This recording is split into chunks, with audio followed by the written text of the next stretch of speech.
ẹ̀yin èèyàn wa ẹ̀kalẹ́ o ẹ̀kalẹ́ kàyéfì ńlá leléyìí o kàyéfì ńlá leléyìí o lélẹ̀ tó ṣẹlẹ̀ ní ìlú Ìbàdàn. ẹnjìnìà Ṣèyí Mákindé ẹgbẹ́gbèsè ńlá lórí ọ̀rọ̀ yìí o ẹgbẹ́gbèsè ńlá lórí ọ̀rọ̀ yìí. ẹnjìnìà Ṣèyí Mákindé kí èèyàn fi mọ́tò pa èèyàn méjì, ẹni tí ò lẹ́tọ̀ọ́ lábẹ́ òfin kó wa mọ́tò tí ò ní driving license, ẹni tí ò ní ẹ̀tọ́ lábẹ́ òfin láti wa mọ́tò tó wa mọ́tò tó ti lọ fi pààyàn méjì is a very big offence. Is a very big offence. Very big offence. ẹni tí ò lẹ́tọ̀ọ́ ní abẹ́ òfin láti wa mọ́tò tó wa mọ́tò tó fi pààyàn. àwọn mẹ́ta ni o, ẹni kẹta wà lọ́sípítù, ẹni tó fẹ́ ṣègbéyàwó nínú ọ̀sẹ̀ tá a fẹ́ mú yìí ó wà ń bẹ̀, tó ti dájọ́ ọjọ́ ìgbéyàwó wọ́n lọ fi mọ́tò pa wọ́n. ìjọba Ṣèyí Mákindé nílùú Ọ̀yọ́ ẹ bá wa gbégbèsè lórí ọ̀rọ̀ yìí. Justice for this family. ẹni tó fi mọ́tò pa ẹ̀wọ̀n ló ti ń yan fanda kiri ìgboro. ọgbọ́n ẹlẹ́gbọ́ lẹ́nu ọ̀gá wa Oriyomi Hamzat, ajàfẹ́tọ̀ọ́ ọmọ ènìyàn. kò ní bàjẹ́ fún yín bàbá yìí. ara àwọn nǹkan tá à ń sọ lélẹ́yìí, mo lè ṣe bó bá ṣe wù mí láàrin ìlú, kò sí nǹkan tá kò sẹ́ni tá mú mi. ẹ wo gbajúgbajà òkọrin ni Kwamwa, ó ti lọ kàbùkùn nílùú Àbújá, ó fi tiẹ̀ ó fi kó bá pilot ní nǹkan tá à ń sọ. ara nǹkan tá à ń sọ nìyẹn, ìwà jàgídíjàgan. kò sẹ́ni tó lè mú mi, mo lówó, mo mọ̀yàn, mo mọ Tinubu, òun lè pe Tinubu kó máa bá a sọ̀rọ̀ bí ẹgbẹ́ ẹ̀ lórí fóònù.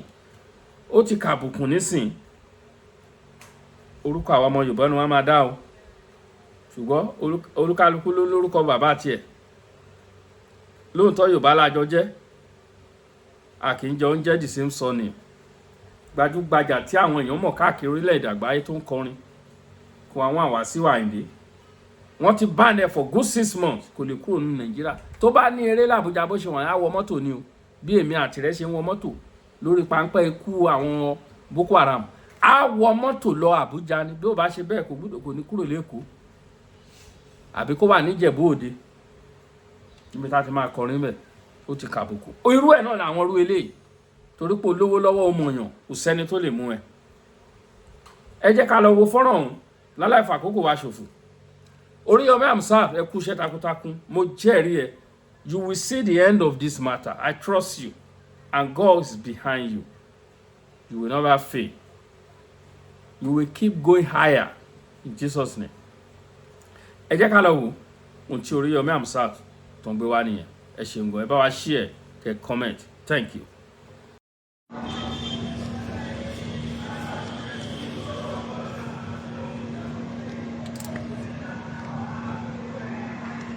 Tálíkà ń jìyà o, aláìní ń jìyà, mẹ̀kúnnù ń jìyà.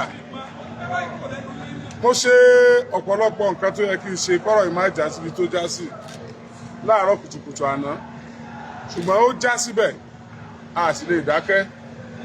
kódà mo ní àwọn ọ́díò kan tó jẹ́ bí ẹ̀rí máa jẹ́ mi ìṣó lórí ọ̀rọ̀ tí mo fẹ́ sọ yìí.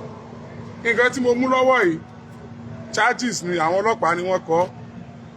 charges tí ọlọ́pàá kọ yìí ni mo fẹ́ kí ẹ̀yin ọmọ Nàìjíríà bá wa ṣiṣẹ́ lé lórí o. wọ́n ní mọ́gàjí kan nìbàdàn àbí nílùú bòmí, ó tiẹ̀ lé mọ́ jẹ́ ìlú Ìbàdàn gan kí wọ́n fi pè Ìbàdàn. ó lóun wà nú ẹgbẹ́ kan tí ó jẹ́ pé ẹgbẹ́ yẹn èèyàn gbọ́dọ̀ mọ́ fi gbogbo ẹnu sọ pé irú ẹgbẹ́ bẹ́ẹ̀ lèèyàn kan ti jáde tó ṣerú nǹkan bẹ́ẹ̀. èmi ọ̀gbà ó parọ́ mẹ́gbẹ́ yẹn ni. ní orílẹ̀-èdè Nàìjíríà tá a wà yìí, àbíkọ́ lọ́wọ́ ṣàánú wa o.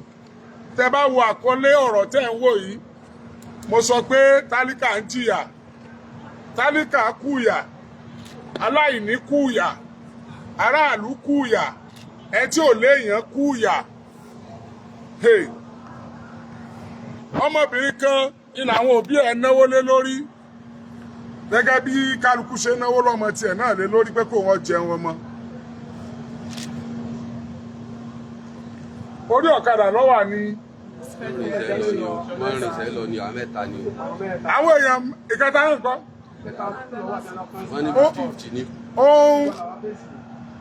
ó mú ọjọ́ Sunday ọjọ́ Sunday ìní ìmọ̀kọ́bọ̀nlé tí àwọn òbí rẹ̀ tí wọ́n fẹ́ ṣe mọ̀mí mọ́ introduction a graduate of the Polytechnic Ìbàdàn táwọn òbí ẹ̀ ti náwó lé lórí aláìní làwọn òbí rẹ̀ ní ọjọ́ Wednesday tí í ṣe ìjẹta lọ́wọ́ ìrọ̀lẹ́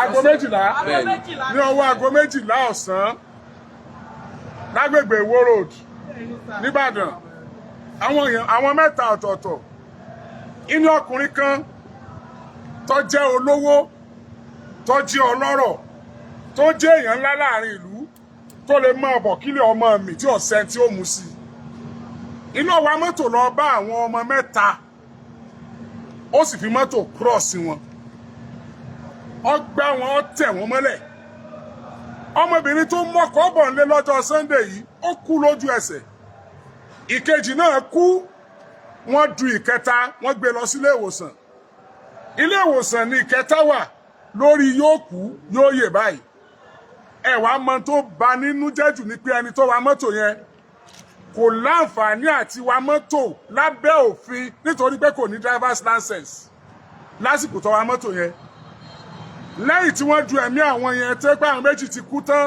ọ̀rọ̀ dọ̀rọ̀ ọlọ́pàá wọ́n gbé délé sí ọlọ́pàá ní ìjẹta bí ọwọ́ aago mélòó ilẹ̀ délé sí ọlọ́pàá ní alẹ́ ọwọ́ alẹ́ bí aago méje ni wọ́n gbé délé sí ọlọ́pàá tó wà ní Ìwó Road Ìbàdàn ní Textile Grand lọ́wọ́ alẹ́ aago méje ṣùgbọ́n gbà tó di àárọ̀ ọjọ́ kejì àwọn ìṣẹ̀lẹ̀ kan ṣẹlẹ̀ nígbà délé sí ọlọ́pàá tí mi ò ní sọ gbà tó di àárọ̀ ọjọ́ kejì àwọn òbí ọmọ rí wípé báwọn ṣe ń wò yìí ó dàbí pẹ́ni ìlẹ́nu pẹ̀lú bí ṣe ń pe àwọn èèyàn tí sì ń fọwọ́ gbáyà pé kò sí tí ó ṣẹlẹ̀ tí àwọn tí ń pè bó bá pẹ̀lómi àní ọ̀nàrẹ́bù lágbájá á pẹ̀lómi àní chief lágbájá òun ti wà bí nǹkan báyìí ṣẹlẹ̀ àṣẹ̀yìnwá àṣẹ̀yìnbọ̀ ọmọ Nàìjíríà aago méje alẹ́ òun ni wọ́n gbé ẹni ìdọ́dọ̀ ọlọ́pàá o ìgbà tó di torí pé èmi máa ń sọ fún yín máa ní ẹ má ṣe jungle justice ìdí tá a fi ní ẹ má ṣe jungle justice ní tá à ń ṣe yìí ìdí tá a fi ní ẹ má ṣe jungle justice ní wípé a mọ̀ wípé tẹ́ ẹ bá tọ̀nà tó yẹ kẹ́ ẹ tọ̀ á rí ìdájọ́ òdodo gbà fún yín ṣùgbọ́n ìwé tí ń bẹ lọ́wọ́ mi yìí ó ń béèrè oríṣiríṣi ìbéèrè lọ́wọ́ ẹ̀ka ètò ìdájọ́ orílẹ̀-èdè Nàìjíríà ó ń béèrè ìbéèrè oríṣiríṣi lọ́wọ́ ìjọba ó ń pe àwọn agbófinró ó ń pe àwọn amòfin wípé kí ni wọ́n ń pè ní manslaughter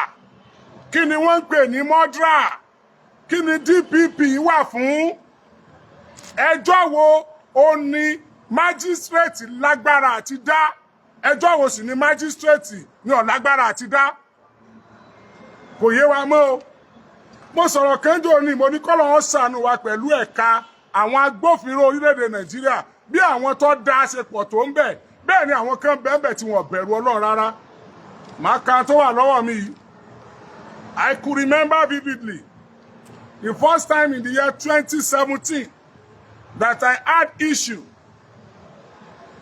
I knew what happened then. My matter was unable to be charged to court without the legal advice from Nigerian police. The legal department must be aware of a matter like this before it could be charged to court. I don't know. There may be a lot of lacuna in Nigerian constitution that the legal luminaries, legal practitioners need to break down to us, as in Awata Jaralu, for us to understand better. Please, I'm not here to question the decision of the court. I'm not here to challenge the decision of the court. I am not here to expose anything that has to do with the judgment of the magistrate. But I'm questioning this charge, and I'm questioning why Why will somebody that killed 2 people, why will somebody that killed 2 persons will be go to court with this charge? Why ti magistrate ń dájọ́ ẹni tó pa èèyàn méjì láì ní driver's license? Is it not even a criminal for somebody láti máa wa mọ́tò without driver's license? And at the end of the day, ó wá pa èèyàn méjì and ó wá jẹ́ pé tá a fi gbé leléyìí. Ẹ̀yin ọmọ Nàìjíríà, ẹni tí wọ́n pa ọmọ rẹ̀ wà ń bí. Ẹni tó fowó nápò rán ọmọ lọ school tí wọ́n pa ọmọ rẹ̀ wà ń bí o. And you know the problem, ọmọ kejì tí wọ́n pa ọmọ méjì lẹ́ni tó bí ọmọ ẹbí, ọmọ méjì péré. Ọmọ àkọ́kọ́ ó wà nínú problem yóò kú yóò yè ni wọ́n tún gbọ́ pé ẹnìkan tún wa mọ́tò ó fi pa kejì. So irú ẹni yẹn ó dẹ̀ lè máa make call wípé kán máa bó ń pe o àwọn fẹ́ wọ court báyìí àmọ́ magistrate ó ṣèdájọ́ eléyìí kán tètè máa tẹ bọ́tì. A dẹ̀ lọ sí police station láàárọ̀ ọjọ́ kejì wọ́n mú ẹni yẹn ní 7 p.m. láàárọ̀ ọjọ́ kejì. By 9 a.m. What are you telling me? By 6 a.m. Let me say 7 a.m. Let me put it that way. Ẹ jẹ́ fún ọ ní grace. 7 a.m. láàárọ̀ ọjọ́ kejì. Àwọn ọlọ́pàá ti gbé ẹni yẹn sínú mikra. Wọ́n ti gbé lọ sí court. Ní 7 a.m. wọ́n dẹ̀ jókòó sí court yẹn títí di 9 tí adájọ́ dé ìyẹn magistrate court.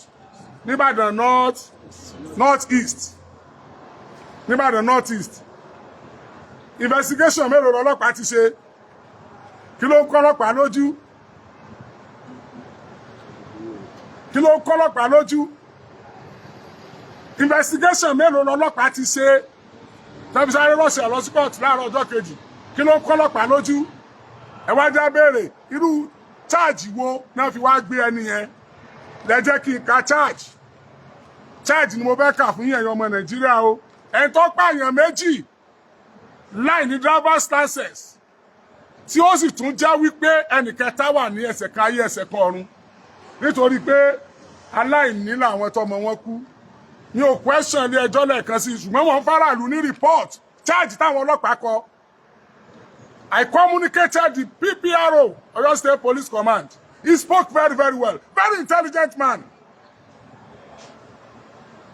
Gbogbo ògbésẹ̀ láti prevent kí wọ́n gbé ẹni yẹn lọ sí court láàárọ̀ àná pẹ̀lú irú charge eléyìí it proves abortive.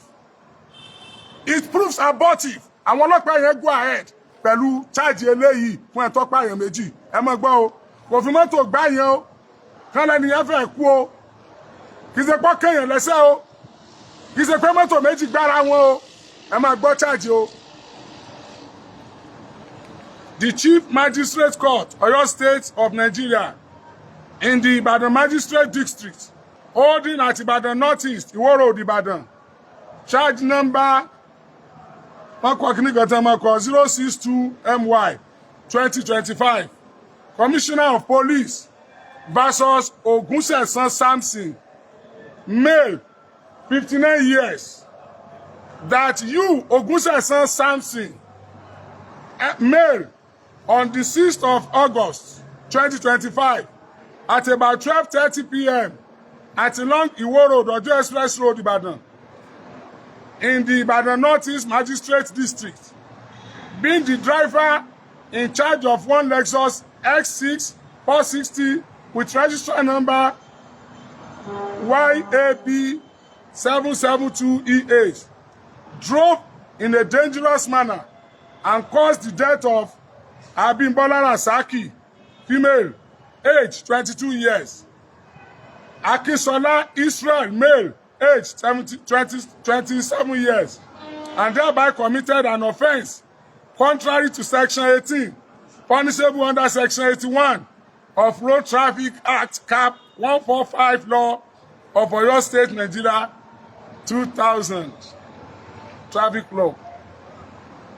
Count 2, that you, Ogunsesan Samson, male, on the same date, time and place, in the aforementioned drove in a dangerous manner to cause a fracture injury to one Peter Ogbu, male, age 32 years, and thereby committed an offence contrary to Section 18, punishable under Section 81 of Road Traffic Act, Cap 145 Law of Oyo State, Nigeria, 2000.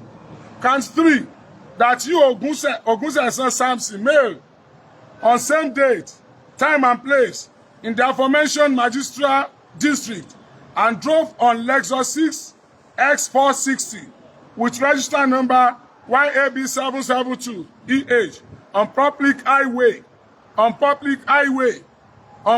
highway, without driver's license,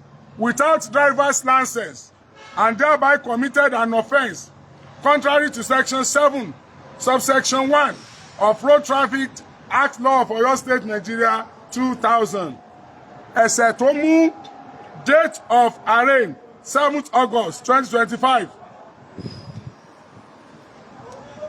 SP Adegbayo Wuraola, Division Traffic Officer 1, the Nigerian Police, Agodi Ibadan.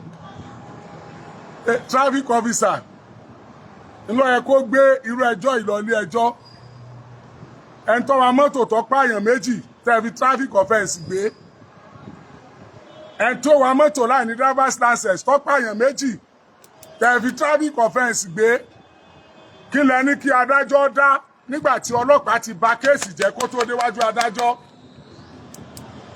Adájọ́ wá fún ẹni ní bẹ́ẹ̀lì kó mú yàn méjì wá pẹ̀lú àwọn nǹkan kan, ó sì fún ní bẹ́ẹ̀lì. Bí mo ṣe ń sọ̀rọ̀ yìí, ó ṣeé ṣe kó ti perfect bẹ́ẹ̀lì ẹ̀ kó ti wà nínú ilé. Ó lè máa jẹun lọ́wọ́ tó bá ti perfect bẹ́ẹ̀lì ẹ̀, ó lè máa sùn lọ́wọ́ tó bá ti perfect bẹ́ẹ̀lì ẹ̀, kódà ó lè máa jó lọ́wọ́ nítorí pé wọ́n are connected. Iléeṣẹ́ ọlọ́pàá ẹni tó pààyàn méjì pẹ̀lú mọ́tò wíwà láì ní driver's license, ẹ fi traffic offence gbé, offence tí wọ́n fi gbé ẹni tó jáná, ẹ fi traffic offence gbé, offence tí wọ́n fi gbọ́kadà méjì tó gbára wọn, ẹ fi traffic offence gbé, mọ́tò méjì tó gbára wọn tí kò sẹ́ni kankan, ẹ fi traffic offence gbé, ẹni tó overtake lọ́nà tí ò tọ́, ẹ fi traffic offence gbé, offence tí wọ́n fi gbérú àwọn yẹn lẹ fi gbé ẹni tó pa èèyàn méjì lẹ́ẹ̀kan náà without driver's license because it's connected. Ẹjọ́ wo lẹni kádájọ́ ó dá? Kò sí homicide mọ́ ní Yàgàn kú ni. Irú kéèsì yìí tó yẹ kó kú síbẹ̀ yẹn ni. Kí ló kan yín lójú tẹ́ sáré gbé lọ court? Ẹ láti ṣàlàyé fọ́mọ Nàìjíríà. Tó bá dẹ̀ jẹ́ pé èmi náà ni mọ̀ tí mò ń sọ, àbí mo wà carried away by emotion. Ẹ jẹ́ kí n mọ̀, ẹ jẹ́ ká mọ̀ kò tá a wà. But I tried all I could. Látàná títí dàárọ̀ yìí, I have to talk. This is what I'm being made for. This is why I'm still living. And this is my calling. I have to say it the way it is. Àwọn tó pọ̀ mọ́ wọn wà níbí, they cannot be crying in my presence. And I turn my back at them that I'm less concerned. Irrespective of your dignity, irrespective of your level of connections in the society, the life matters. The life matters. You took 2 lives. Ọ̀pàyàn méjì lẹ́ẹ̀kan náà. Ó sọ ìyá ọmọ yẹn di aláìrọ́mọ ẹ̀ mọ́. Ó sọ bàbá ìdá aláìrọ́mọ ẹ̀ mọ́. You are now telling us how connected you are. This will not move. This will not fly. We won't take this. Ọmọ Nàìjíríà kíbi tẹ́ bá ti ń gbọ́ mi jákèjádò àgbáyé. Chat yẹn nìyẹn o. Níbo ni manslaughter wà? Tí mọ́dúrà ò bá lè gbé, ó yẹ kí manslaughter lè gbé. Ẹ̀yin ọlọ́pàá náà lẹ mú wá gbogbo ìgbà tẹ́ sọ wá dẹni tó mòfin. Tí mọ́dúrà ò bá lè gbé, ó yẹ kí manslaughter lè gbé. Màmá ẹ máa bọ̀. Bàbá ẹ máa bọ̀. Ẹ̀yin wọ́n pọ̀ ọmọ yín. Mò ń gbọ́. Èmi ni o, ẹgbàá mi ọmọ Nàìjíríà o. Ọmọ mi bọ́ kọ́ ọmọ Sunday. Wọ́n ti fi lọ́jọ́ mi. Wọ́n ti ń bá ṣe físà rẹ̀. Àwọn èèyàn ọkọ rẹ̀ láti lọ ṣe kéde ara. Ìyà ti jẹ mí o, ẹ gbà mí o. Ẹ gbà mí o, wọ́n ti fokú ọmọ mi. Ẹgbà mi ọmọ Nàìjíríà ẹgbà mi ọmọ jẹ yóò jẹ mí pé ọmọ ọ̀dọ̀ alámúlàmù ń ṣe tí mo fi rán wọn nílé ìwé ẹgbà mi. ẹ ṣàánú mi o ẹ ṣàánú mi o ẹ gbà mí o alájí ẹ gbà mí ẹ má jẹ́ yá ọjà mi gbé wọ́n ti fẹ́ fọwọ́ lágbá mi lójú ẹ ṣàánú mi ẹ ṣàánú mi ẹ ṣàánú mi. Mátá mi kú òbí iṣẹ́ nípa ọmọ mi ti kú ìjẹta ẹ ṣàánú mi ẹ má jẹ́ yá ọjà mi gbé alábàárò mi nù olùbàdàmọ̀ràn mi nù ẹ ṣàánú mi ìyà jẹ mí ẹ má jẹ́ yá mi ó gbé ọmọ ọdún ló ń jẹ mò ń ṣe mo lè dákọ ọbẹ̀ má lọ béèrè ẹ ṣàánú mi gbèsè mo jẹ débẹ̀.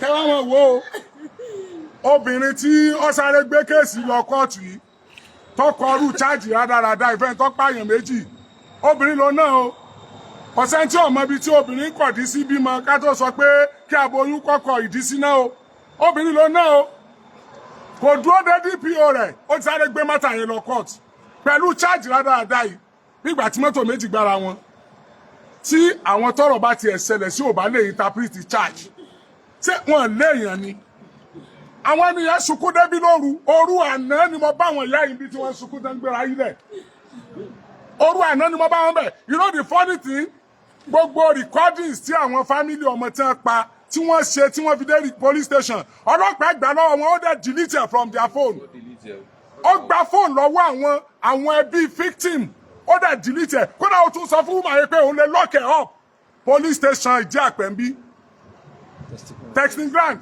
police station testing ground in B. I have nothing against the police, but I have a lot against injustice. I have a lot against injustice. Ọmọ Nàìjíríà, àwa ò níbọn o, àwa ò ládàá, ṣùgbọ́n a ní voice. Tí ẹ bá ń pa ohun ọmọ lẹ̀pẹ́ lè pa wọ́n gbé, kò sí tẹ́ ẹ lè ṣe fún ọkùnrin tó pa ọmọ yìí tí ó di ẹ̀mí ọmọ wọn, ṣùgbọ́n wọ́n fẹ́ ìdájọ́ òdodo. Bọ́ọ̀lù yóò ṣe pa ọmọ tí ó tún máa ṣe báyìí. Bọ́ọ̀lù yóò ṣe pààyàn tí ó tún máa ṣe báyìí pé kò sí tí ó ṣẹlẹ̀. We won't take this. Ọmọ Nàìjíríà, ẹ dákun, ẹ dákun. We are calling on Oyo State Commissioner of Police. Ẹ fún wa ní additional charge. Ẹ lè gbé charge mi jáde. Ẹ lè ṣe additional charge. Nígbà tọ́rọ̀ tèmi ṣẹlẹ̀ ní òní, ẹ̀ẹ̀mẹ́ta ọ̀tọ̀ọ̀tọ̀ lẹ kọ charge oríṣiríṣi. Ẹ lè kọ additional charge. Gbogbo Agodi tí mò ń pò yìí Agodi Ọlọ́run fẹ́ kí n mọ òfin ká lè mọ tó di aráàlú àti tó tú ni please ẹ lè ṣe additional charge. CP Fẹ́mi Arúnà. Ó dùn mí pé mi ò tí meet CP Fẹ́mi Arúlógún the new CP CP Fẹ́mi Arúnà. Ó dùn mí pé mi tí meet yín. I'm welcoming to Oyo State. I'm using this medium to welcome you to Oyo State once again. This is Oriyomi, and this is what I'm known for. I know you will never condone indiscipline. I know this is not your style. These people have been into this business for long. Please, sir, we have to put an end to this indiscipline. This unprofessional attitude of some police officers. Please, sir, we have to do something about this. I learned you're a very good person. I've made my research. I've conducted a lot of investigation. If you have any new commissioner of police in Oyo State, I will do my investigation, sir. I was made to realize that you are a disciplined officer. You are a very straightforward boss. Please, sir, help us to investigate this. Please, sir, I have communicated the PPRO in Oyo State. Please, sir, do something about this. We are not comfortable with this. We are not satisfied with this. This is injustice. This is cheating. Please, we cannot agree with this charge. Kí ọlọ́pàá gbé charge gidi lọ síwájú adájọ́ kádájọ́ lè dá ẹjọ́. Wọ́n lè gbé charge gidi déwájú magistrate. Kí magistrate dárú ẹjọ́ yìí. A ní kẹ́ lọ tọ́jú máa yẹn sí prison. Kán fi gbé ẹjọ́ lọ sí high court ni. Wọ́n wá gbé kéèsì yẹn lọ sí DPP. Everything based on DPP advice. DPP advice ló máa sọ irú ẹjọ́ tí wọ́n dá fún. Please, we are on this. Please, please. Ìgbésẹ̀ tẹ́ gbé yóò lè jẹ́ kẹ́ tó dáràn lọ bá family tó pa àwọn èèyàn rẹ̀. Fẹ́pẹ́ gbé gbèsè gidi yóò lọ bá family. Yóò mọ̀ bí ó ṣe bá wọn sọ̀rọ̀. Wọ́n wá wò pé ọmọ àwọn ti kú ẹja ṣe báyìí ẹja ṣe báyìí. Ṣùgbọ́n ìgbésẹ̀ tẹ́ gbé yìí ó jẹ́ kí ẹni tó pààyàn kó tún máa tẹ àwọn tó pa èèyàn wọn lójúmọ́lẹ̀ pé kò sí tẹ́ ṣe. Please do something about this. Baba, kí ni ẹ fẹ́ sọ? Kí ni ẹ fẹ́ lórí ikú ọmọ yín? Ọmọ Nàìjíríà gbà mí ni o. Wọ́n dẹ̀ kẹ́ dájọ́ òdodo ni o. Ọ̀fẹ́ ó fọwọ́ ọlá ó fi ń gbà wá lójú ni o. Ọmọ mi mú ọmọ kọ́ bọ̀ wálé ní ọdún ní Sunday tí ń bọ̀ yìí o. Ó ti ṣe físà, wọ́n ti ṣe físà rẹ̀, ọkọ rẹ̀ ti ṣe físà fún un pé báwọn kọ́ ọmọ bá ti ṣe tán kọ́ ọmọ ọkọ. Ọ̀kadà mò ń gún o, ọ̀kadà mò ń gún tí mo fi tọ́jú ọmọ mi o, tí mo fi rán lọ léèwé o. Ìyá rẹ̀ ọmọ ọ̀dọ̀ ìyá rẹ̀ lọ ṣe o. Ẹ dákun ìjà lóòjó mo fẹ́ o. Ẹ̀jọ̀ nítorí Ọlọ́run o. Ẹ gbà mí o. Agídí ọwọ́ aláwọ̀ fi gbá wa lójú o. Àti ṣe bá léèyàn ní o, ẹ gbà wá o. Àti ní pa léèyàn ní o. Àti ní pa léèyàn ní o. Ẹ bẹ́ẹ̀ sọ kankan. Ẹ mọ̀ bọ̀.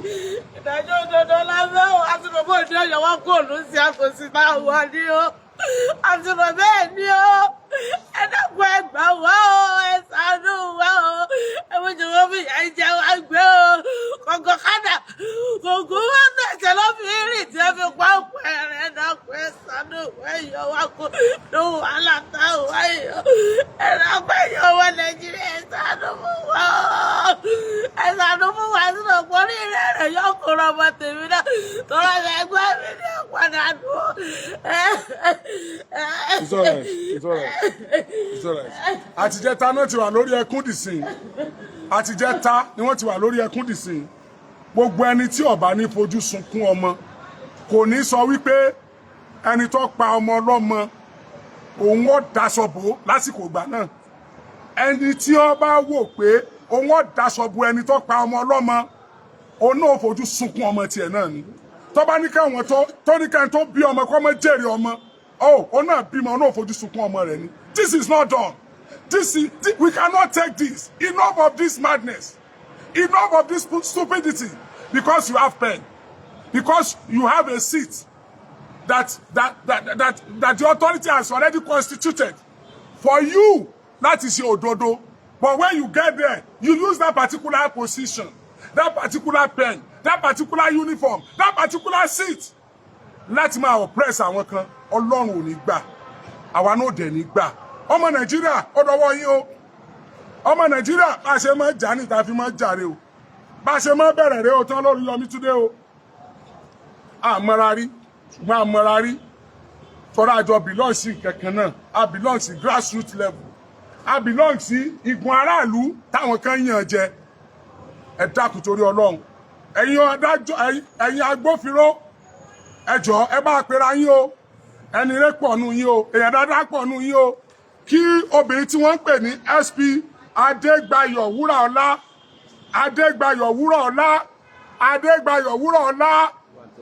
ọlọ́pàá tó wà ní testing ground ọlẹ́jọ́ láti jẹ́ lójú gbogbo ọmọ Nàìjíríà. Ó ní ẹjọ́ láti jẹ́ lójú gbogbo ọmọ Nàìjíríà. Ìdí tíjọba fi sanwó fún ọ. Ó ní láti ríru kéèsì kó dẹ̀ gbogbo abitọ́ ẹ kó gbà. Eléyìí is a traffic offender. The man is not a traffic offender. Please, ọ̀rọ̀ yẹ kó di homicide. If not murder, where is manslaughter? God bless you.